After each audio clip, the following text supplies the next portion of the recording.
The wind moved through the land like a living thing. It slipped between tall grasses, bent old trees, and brushed against the earth as if searching for something it had lost. In this place the wind was never silent. Even on calm days, it breathed softly, carrying dust, whispers, and memory. People here believed the wind listened. More than that, they believed it remembered. This was a rural land where the soil held stories. Every footstep pressed against history.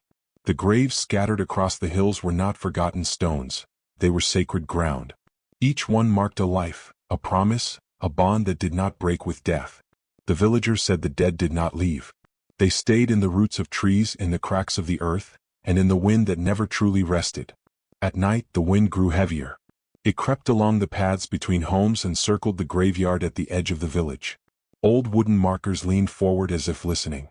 Fresh flowers trembled without being touched.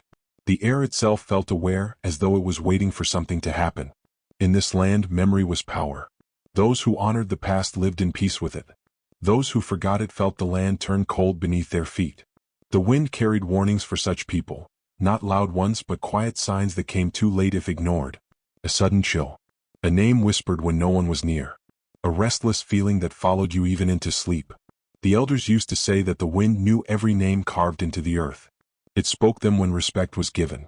It repeated them when respect was denied. Some names were carried gently like prayers. Others were dragged through the air like cries that had never been answered. There were rules in this place, though most were never written. You did not mock the dead. You did not disturb their rest. And above all, you did not turn your back on the one who gave you life. A father's name, once placed in the ground, became part of the land itself. To honor it was to honor the earth. To disrespect it was to challenge something far older and stronger than pride. That was when the wind grew dangerous. It could rise without warning, tearing through fields, bending branches, lifting dust like spirits trying to speak. People closed their doors then. They lowered their heads and waited. They knew the wind was not angry without reason. Somewhere beyond the hills, a grave waited. Its soil was settled but not at peace. The name carved into its marker had not been spoken with love for a long time. The bond between father and son had been left unfinished, stretched thin by silence and distance. And the wind knew this. Soon it would carry a name it had not spoken aloud in years. And when it did, nothing would remain the same. He had once believed that leaving was the only way to breathe. The village had always felt too small for him, its paths too narrow, its rules too heavy. As a young man, he dreamed of wide roads, tall buildings, and a life where no one reminded him of duty or tradition. He wanted success that did not smell like soil or sound like prayers whispered to the dead. And so, one morning he left without looking back. At first, the distance felt like freedom. He built a life far from the fields where he once worked beside his father. He learned new habits, new ways of thinking, new reasons to feel proud of himself. In the city, no one cared where he came from or who his ancestors were. No one asked him to bow his head when passing a grave. That silence felt like relief. But silence has a way of growing heavy. His father had been a quiet man. Not weak, not distant, just steady. He spoke through action more than words. His hands were always rough from work, his back bent slightly from years of labor.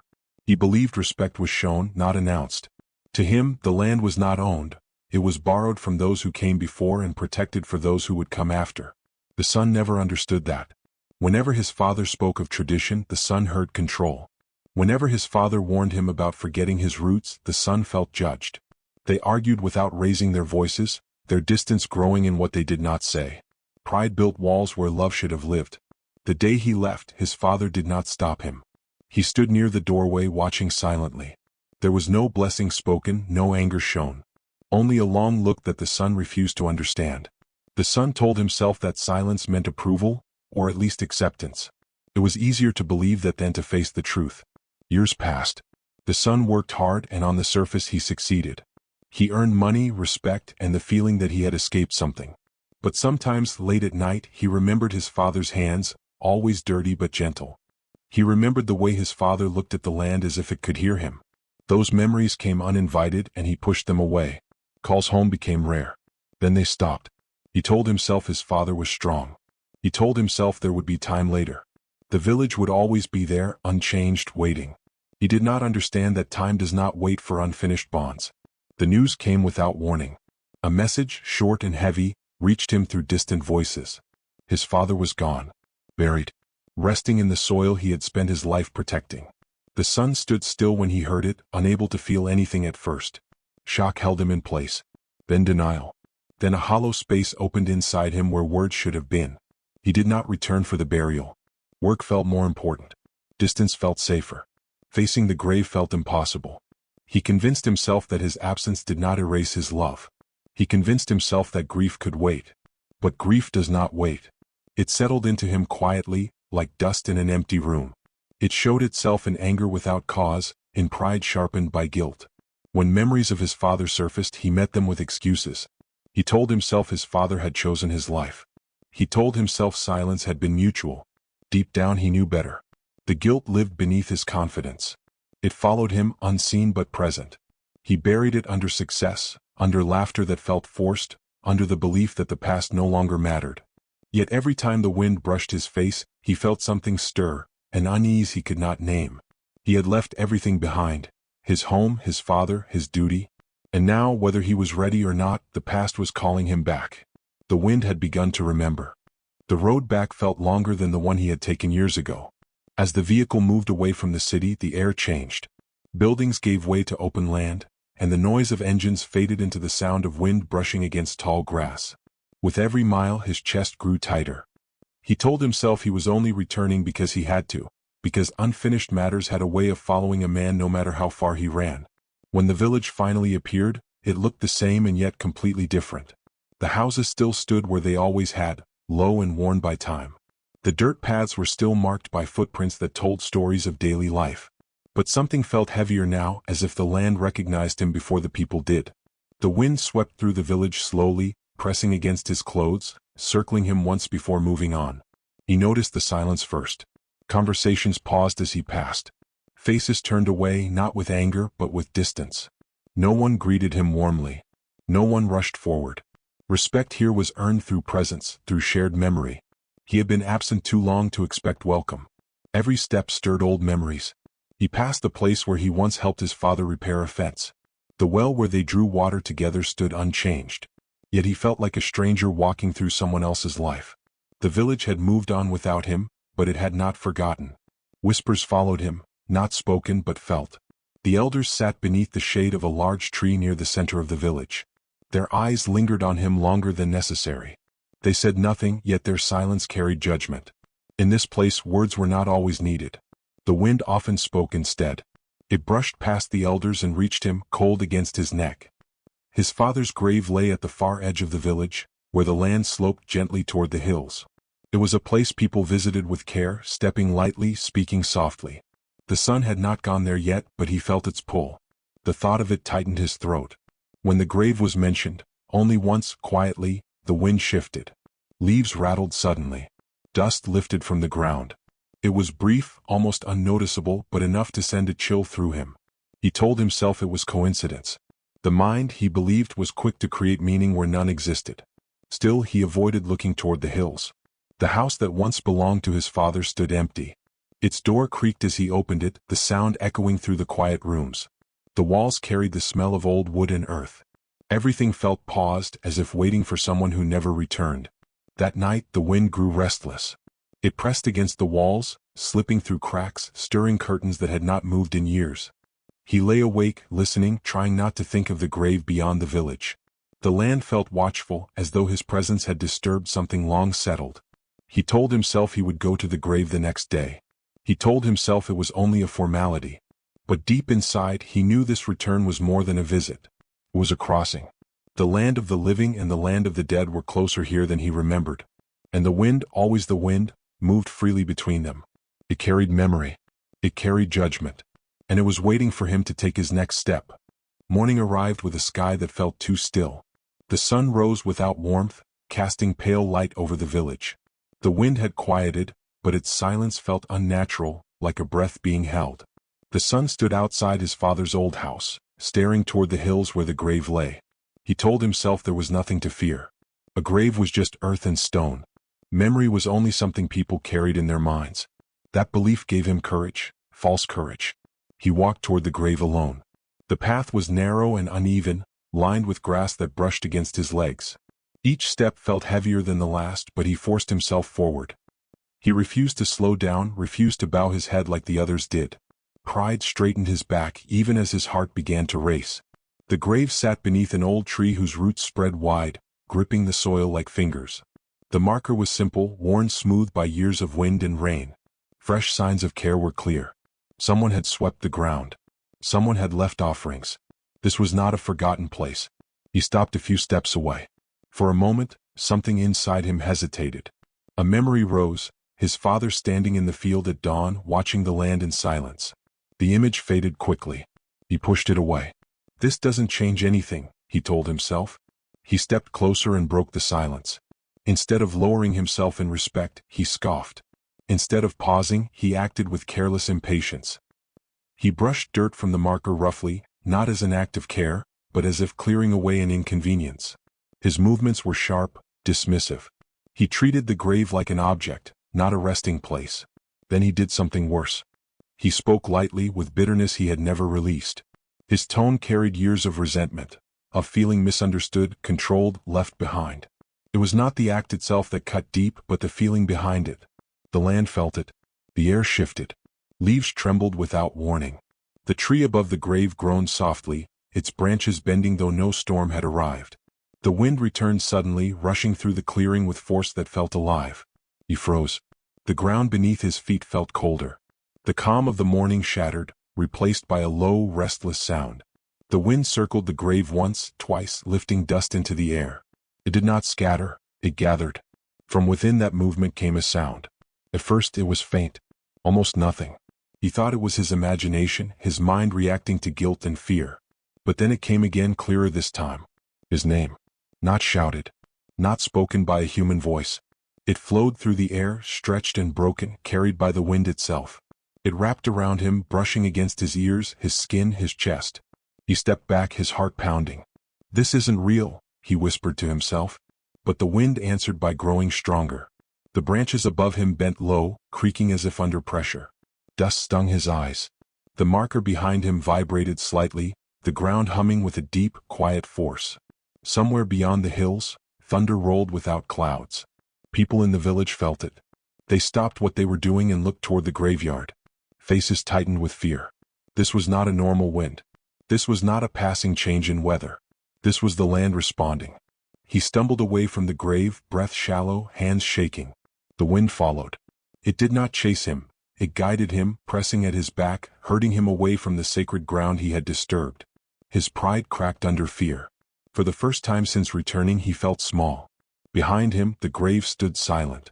But the land was not. The first boundary had been crossed. The act was done. And the wind, once a quiet witness, had become a voice. It had spoken his name. And it would not stop there. After that day, the wind no longer moved freely. It followed him. Wherever he went in the village, it seemed to arrive moments later, brushing against his shoulders, circling his feet, tugging at his clothes as if trying to hold him in place. Other people noticed it too. When he walked past, leaves stirred. When he stopped, the air grew restless. When he turned a corner, the wind turned with him. He told himself it was coincidence.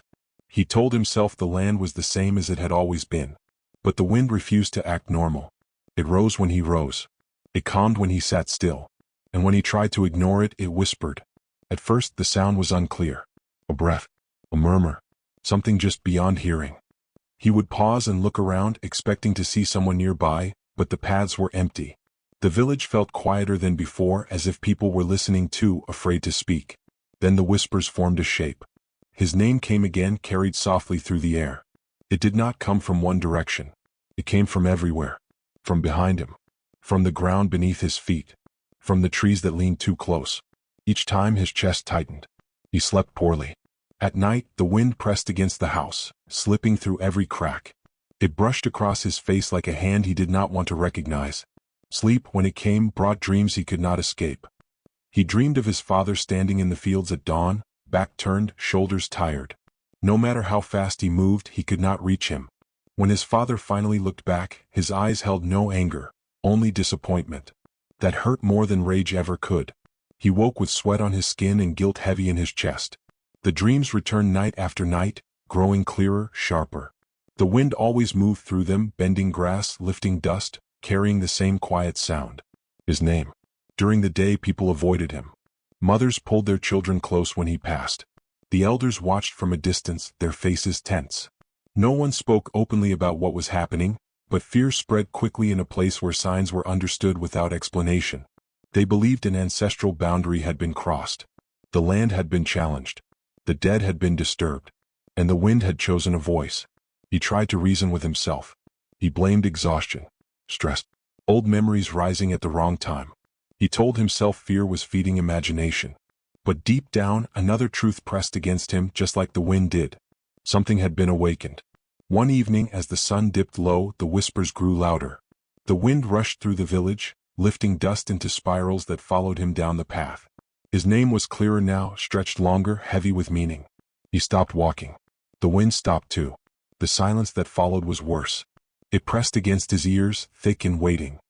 He felt as though the land itself was watching him, holding its breath. His hands trembled. He had never believed in signs before, but this felt impossible to deny. For the first time, fear broke through his pride. He realized the wind was not trying to scare him. It was trying to remind him. That night he did not sleep at all. He sat alone in the dark, listening as the wind moved around the house, patient and unrelenting. It did not leave. It did not grow tired. The land was awake, and it was waiting for him to understand why. The past did not return all at once. It came in pieces. Small memories slipped into his thoughts during quiet moments, catching him off guard. A sound, a smell, the way morning light fell across the land. Each fragment carried the same weight, pressing deeper each time he tried to ignore it. He began to see his father everywhere. In the field behind the house, he remembered a man working long before sunrise, his shadow stretched across the soil. His father never complained about the cold or the heat. He moved slowly, carefully, as if every step mattered. The land was not something to rush. As a boy, the son had watched from a distance, impatient and restless. He wanted faster days, louder lives.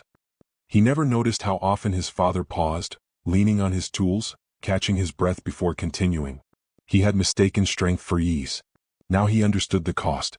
His father's life had been shaped by quiet sacrifice. He had worked the land through drought and poor seasons, protecting it so it could feed the family. When money was short, his father went without. When sickness came, he rested only enough to stand again. And through it all he waited.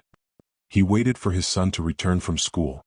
He waited for letters that arrived less often with each passing year. He waited without complaint, believing patience was part of love. The son remembered moments he had once dismissed. His father standing by the road at dusk, looking toward the horizon. His father saving a small portion of food just in case. His father keeping the house ready, never changing the son's room, never moving his belongings. Those were not habits. They were hope. Guilt tightened around the son's chest. He remembered the last argument they had before he left. It had been small, almost meaningless. Words spoken in frustration. A warning given, a warning ignored. His father had said little, but his eyes had held concern, not control. The son had mistaken care for judgment. Now there was no one left to explain. The wind carried these memories gently, as if guiding him through them. It no longer felt only threatening. It felt heavy with truth. Each whisper pushed him closer to understanding what he had lost. His father had known he might never return. And still, he had prepared the land as if his son would one day walk it again. The realization broke something inside him. He had believed his father's silence meant distance. In truth, it had been restraint. His father had loved him enough to let him leave, even knowing it would leave him alone. Tears came unexpectedly. He had not cried at the news of his father's death. He had buried that pain beneath pride and distance. Now it surfaced, raw and unprotected. He sat alone in the empty house, head lowered, hands trembling. The wind moved through the doorway, slow and steady. For the first time he did not resist it. He felt shame rise alongside grief. Shame for every call not made. Every visit delayed. Every excuse chosen over responsibility. The weight of it bent his shoulders, just as years of labor had bent his father's back. He realized something else then. His father had never asked for praise. Never demanded obedience. All he had wanted was remembrance. Respect. A son who understood where he came from. The son had failed him. Outside, the wind grew stronger, not angry but restless. It carried the memory of a man who had given everything and asked for nothing. It carried the weight of love left unanswered. The son wiped his face and stood slowly. He could no longer pretend the past was behind him. It was beneath his feet, and it was calling him to account. The village did not need words to speak. Memory lived in its people, in the way they moved, in the care they showed the land. As the son walked through the paths he once knew, he began to notice what he had ignored before. The small gestures, the quiet respect, the unspoken rules that held everything together. The elders watched him closely. They did not approach him. They did not scold him. Instead, they went on with their routines, allowing memory to speak for them. He saw how they tended the fields, how they paused before entering the graveyard, how they touched the ground with care. His father's presence was everywhere. People stopped near the old tree by the fields, resting where his father once rested. Tools were placed carefully against walls, the same way his father had taught others to do. The land itself carried his habits forward. The son began to understand something painful. His father had not belonged only to him. He had belonged to the village. The people remembered a man who settled disputes without anger, who worked beside others without complaint. They remembered how his father had spoken to the land as if it could hear him, and how, in return, the land had provided even in difficult seasons. When storms came, his father was always among the first to help repair damage. When harvests failed, he shared what little he had. He did not speak of sacrifice. He lived it. The son felt smaller with each realization. What he had done at the grave was not just a personal failure. It was a wound to shared memory. It was a rejection of values that held the village together. The land had felt that rejection just as the people had. The wind grew louder as the day passed. It no longer moved gently through the trees. It rushed, bending branches low, lifting dust into the air. It carried urgency now, not whispers. People paused and looked toward the hills. Fear flickered in their eyes. They knew this sign. The wind was calling. The sun stood in the center of the village, surrounded by faces that reflected both disappointment and sorrow. No one blamed him openly. They did not need to. The weight of their memory pressed against him harder than anger ever could. He finally understood what had been broken. Respect had been shattered. Not only for his father but for the bond between the living and the dead. The land had been challenged. The ancestors had been ignored. The wind swept through again, stronger than before. This time his name did not come as a whisper. It came as a call. Long and heavy, carried across fields and rooftops. It filled the air, impossible to escape. People lowered their heads. Some stepped back, afraid to stand between the wind and its chosen path. The son felt the sound in his bones. He realized then that the wind was not punishing him out of anger. It was demanding recognition. It was reminding him that memory is shared, and when one person forgets, the land remembers for them. His knees weakened.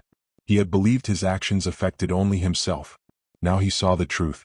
He had disturbed something that belonged to everyone. His father's legacy was not buried. It was alive in the village, in the soil, in the wind. And now that legacy demanded an answer. The wind howled louder, pushing him toward the hills, toward the grave, toward the reckoning he could no longer avoid. The wind was everywhere. It raced through the village like a living thing, twisting between the houses, lifting dust and leaves into spirals that seemed to search for him. He could feel it pressing against his back, tugging at his clothes, whispering across his ears in voices he could not ignore. His name came again, longer, heavier, stretched by something older than the village, older than himself. He stumbled as he walked, trying to find the path to his father's grave, but the land no longer felt familiar. Shadows bent strangely under the trees. Dust clouds rose in circles around him. He could not tell where the wind began or ended. It had become a force, a presence, a living judgment. Every instinct told him to run. Pride told him to stand tall. Fear won. He froze. Then he heard it, a voice in the wind, deeper and clearer than before. Not angry. Not yelling. But wounded. His father's eyes appeared in his mind, hollowed by years of disappointment he had ignored. His father's hands, once strong and steady, reached out in a silent plea. The son fell to his knees. The wind swirled around him, circling, pressing, lifting dust into the air. It spoke his name again, softer this time, but heavier with meaning, as if carrying not just his name, but his guilt, his pride, and all the years he had spent running from memory. Enough, the wind seemed to say. See. Remember. Bow. He pressed his palms into the soil, feeling the earth tremble beneath him. The grave was near now, almost as if the wind itself guided him there. The marker, worn and simple, stood against the horizon, the old tree casting a long, bending shadow. For the first time he saw it clearly. He had never truly looked before. The wind rose again, lifting branches, bending tall grass, swirling dust into shapes he could almost recognize. He felt trapped, caught between the living land and the voices of the dead. The air carried memory, history, and expectation, pressing into his chest until he could barely breathe. And then he saw him, his father. Not in flesh but in presence. The wind shaped the shadows into his father's form. His face was not angry. It was heavy with sorrow and disappointment. His hands were folded as if in quiet judgment, yet open enough to invite understanding. The son's pride shattered.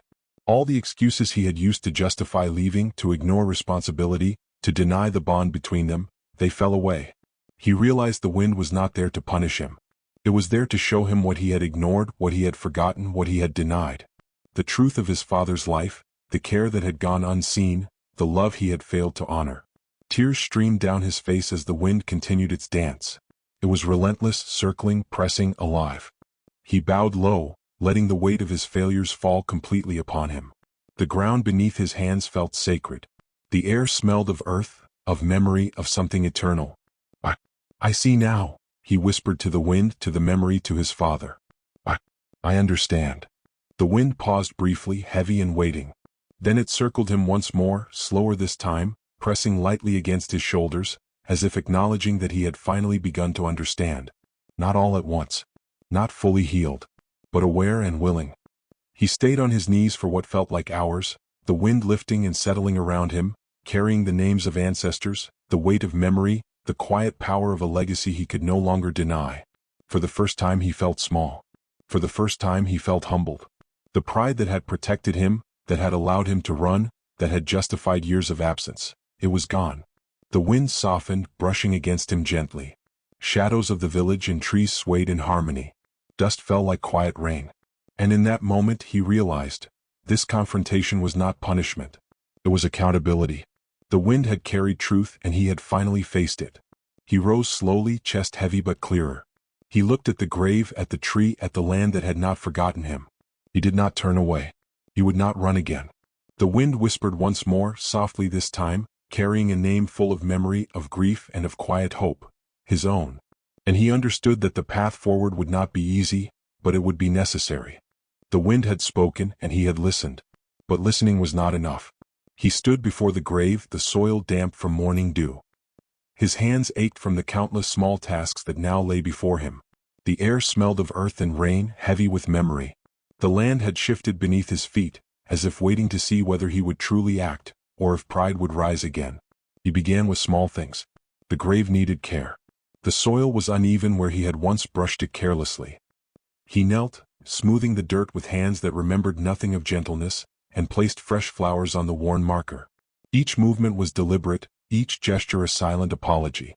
The wind circled him, patient but insistent. It pressed lightly against his back, guiding him, observing. Every misstep, every pause, seemed magnified as if the land itself could read the truth in his intentions. But the first attempt felt hollow.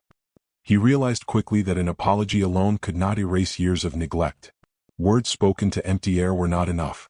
Memory required action, respect required proof, and redemption required sacrifice. So he acted. He cleared the path leading to the grave, gathering fallen branches and stones.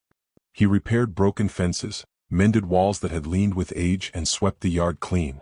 Every motion carried more weight than before. Every breath carried acknowledgement of what he had denied for so long. The villagers watched from a distance. Some whispered among themselves, some turned away, unsure if his efforts would last. None came forward to help. Redemption, they seemed to say, must be earned, not given. And still he continued. He spoke to the wind. Softly, quietly, he admitted everything he had ignored. His absence, his anger, his selfish pride. He confessed fears he had buried under success and distance. He asked for guidance, not forgiveness, for he knew the land's memory was not easily swayed. The wind responded, not violently, not in anger, but with movement that was unmistakably alive. Dust lifted in gentle swirls, leaves danced, and the old tree bent its branches just slightly toward him. It was testing him, watching him, waiting. He felt pain, not sudden but deep, stretching through muscle and bone. His back ached, his hands blistered, his skin stung from sun and wind. Each wound, each ache, became a reminder that restoration was not easy. Redemption required suffering as much as sincerity. He slept little that night, and when he did, dreams returned. This time they were not full of accusation or disappointment. Instead, his father appeared quietly, watching as the son labored, waiting for him to understand that respect was action, not words. The wind carried the image, twisting lightly through the dreams, whispering encouragement and warning in the same breath. By morning, the grave and the land around it looked renewed. But he was not. His body ached. His hands were rough and calloused. His mind weighed heavily with reflection. And yet, something inside him had begun to shift. The act of restoration, of facing the past, of acknowledging truth, it had begun to change him. Pride no longer blocked the path. Guilt no longer paralyzed him. There was only responsibility. The wind calmed slightly, circling him in measured motions. It no longer pressed him forward, but it did not leave either. It hovered, watchful, aware that his work was not complete. And he understood. Atonement was not a single moment. It was a journey. Every step he took, every act of care, every thought given to memory and respect was part of that journey. There would be setbacks. There would be days when the wind tested him again. But the path forward was clear: humility, effort, and acknowledgement. He stood before the grave, sweat and dirt on his hands, sun on his back, and felt the first quiet weight of understanding. This was not the end. It was the beginning. The sun rose with the sun, ready to face the land in full. This time he did not hesitate. Every step toward the grave was deliberate, every movement filled with respect.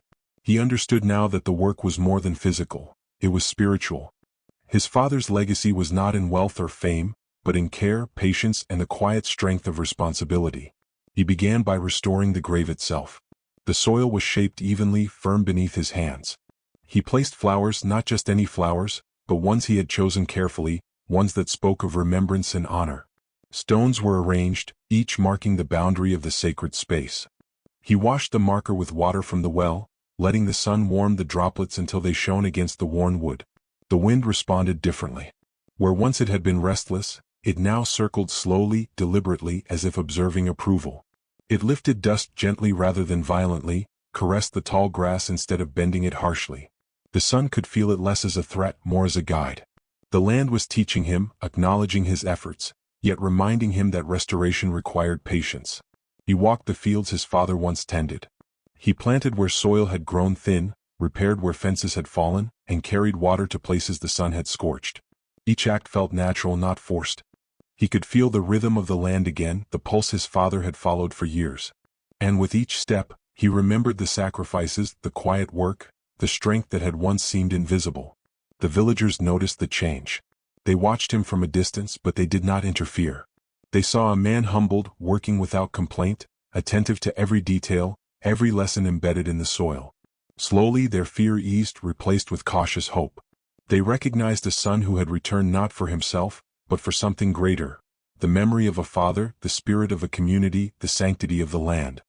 He repaired the old fences, strengthened the walls of the family home, and cleared every path that led to the grave. With each motion, the memory of his father grew stronger in his mind, not as a figure of judgment, but as a guide, as a man whose quiet strength had carried generations. He spoke to no one, yet he spoke constantly. Soft words, apologies, acknowledgments of what he had missed, of what he had failed to honor. The wind carried them, and for the first time he felt understood. He was not forgiven yet, but he was on the right path. The land, the wind, the memory of his father, they were listening. Even the air seemed lighter. Dust lifted in gentle spirals, leaves swayed softly, and sunlight broke through clouds that had long hung low over the hills. The wind no longer pressed him forward. It moved with him, gentle but watchful, guiding his hands and heart toward what needed attention next.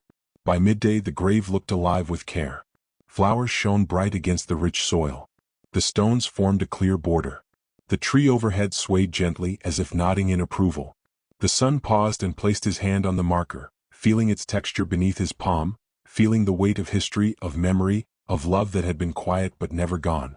He understood something profound. He could not undo the past. He could not erase the mistakes, the absence, the disrespect. But he could honor it. He could carry the legacy forward. He could live the values his father had embodied, protecting the land, respecting memory, and teaching future generations without words, only action. The wind circled him once more, softer than ever, like a sigh of approval. It would always watch, always remember.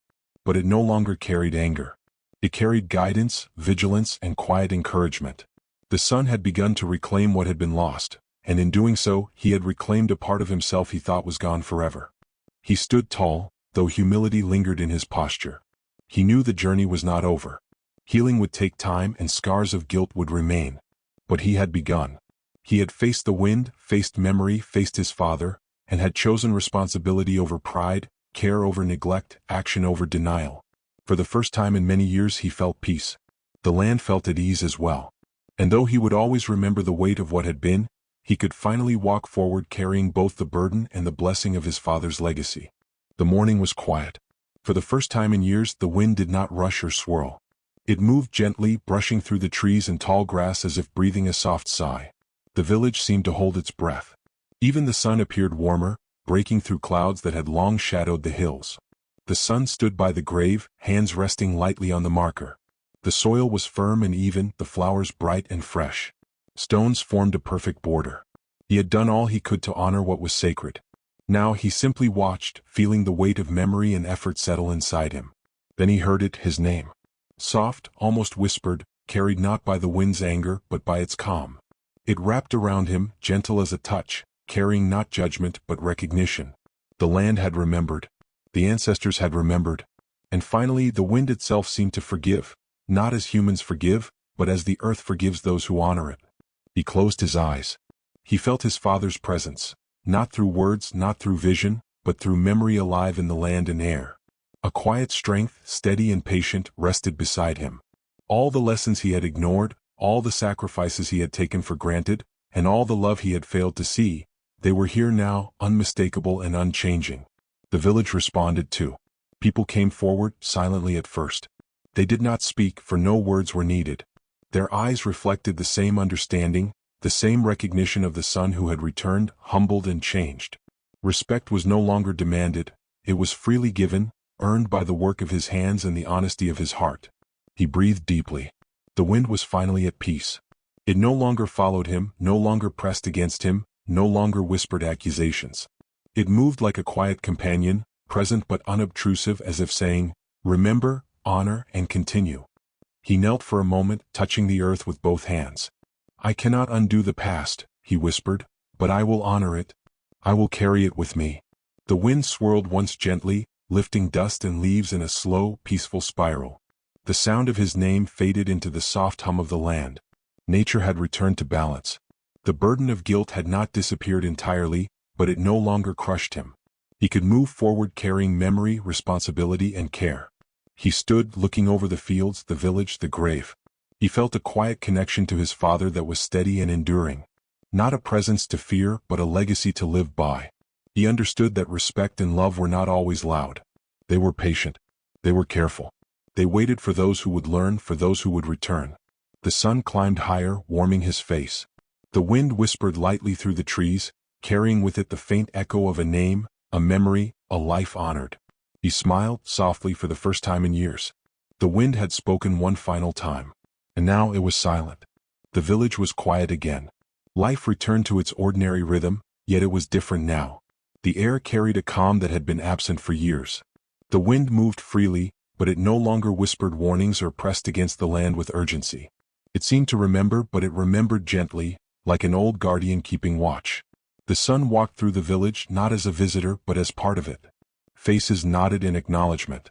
Eyes met his with quiet understanding. No one needed to ask if he had changed.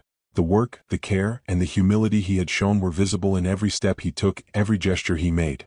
He often returned to the grave. Each time he did not come to beg forgiveness, nor to remind himself of guilt. He came to honor, to remember, to carry forward what had been entrusted to him. The flowers, the stones, the cleared paths, they were acts of care, yes, but also acts of memory. His father's life lived through him, and now, through his hands, it would continue. The wind remembered too. It carried names, stories, and lessons from one generation to the next. It whispered in the trees, rustled across the fields, and circled the graves of those who had gone. Those who were remembered lived on. Those who were forgotten faded into silence. He understood this now more deeply than ever. The dead were never truly gone. They lived in memory, in respect, in the care of those who remained. And when the living neglected that duty, the land, the wind, and the memory of ancestors would not remain silent. He knelt once at the grave, touching the soil gently. "I will not forget," he whispered. And the wind seemed to sigh, wrapping around him like a protective cloak. The voice that had once carried warning now carried peace. The lesson was clear. Respect, love, and remembrance were not obligations, they were lifelines. The sun stood and looked over the village, the fields, the hills beyond.